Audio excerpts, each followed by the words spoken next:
କାହିଁକି ଦ୍ୱିତୀୟ ବିବାହ କଲେ ଓଡ଼ିଆ ଅଭିନେତା ସବ୍ୟସାଚୀ। ତ ଆପଣମାନେ ଜାଣିଥିବେ କି 2010 ମସିହାରେ ସବ୍ୟସାଚୀ ପ୍ରଥମ ବିବାହ କରିଥିଲେ। ତାଙ୍କର ସ୍କୁଲ ଫ୍ରେଣ୍ଡକୁ ବିବାହ କରିଥିଲେ ସବ୍ୟସାଚୀ।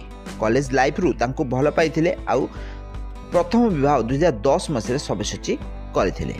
କିନ୍ତୁ 2012 ମସିହାରେ ସବ୍ୟସାଚୀଙ୍କର ଡିଭୋର୍ସ ହୋଇଥିଲା।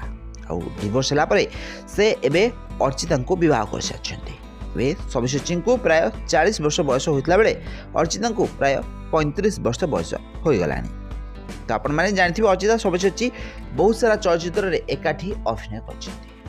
2009 ମସିହାରୁ ଅର୍ଚ୍ଚିତା ଓ ସବ୍ୟସାଚୀ ପରସ୍ପରଙ୍କ ସହିତ ବହୁତ ସାରା ସିନେମାରେ ଅଭିନୟ କରିଛନ୍ତି।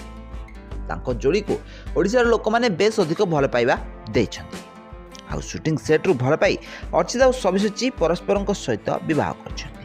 କିନ୍ତୁ ଏହା ପୂର୍ବରୁ ସବ୍ୟସାଚୀ ସୀମାଙ୍କୁ ବିବାହ କରିଥିଲେ। ସୀମା ହେଉଛନ୍ତି ସବ୍ୟସାଚୀଙ୍କର କଲେଜ ଲାଇଫ୍ ଫ୍ରେଣ୍ଡ।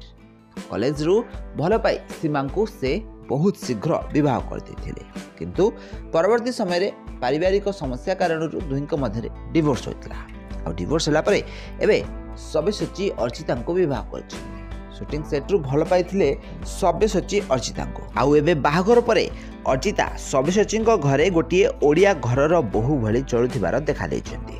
ତାହେଲେ ପ୍ରଥମ ସ୍ତ୍ରୀଙ୍କ ଠାରୁ ଡିଭୋର୍ସ ନେଲା ପରେ ଏବେ ଦ୍ୱିତୀୟ ବିବାହ କରିସାରିଛନ୍ତି ଓଡ଼ିଆ ଅଭିନେତା ସବ୍ୟସାଚୀ।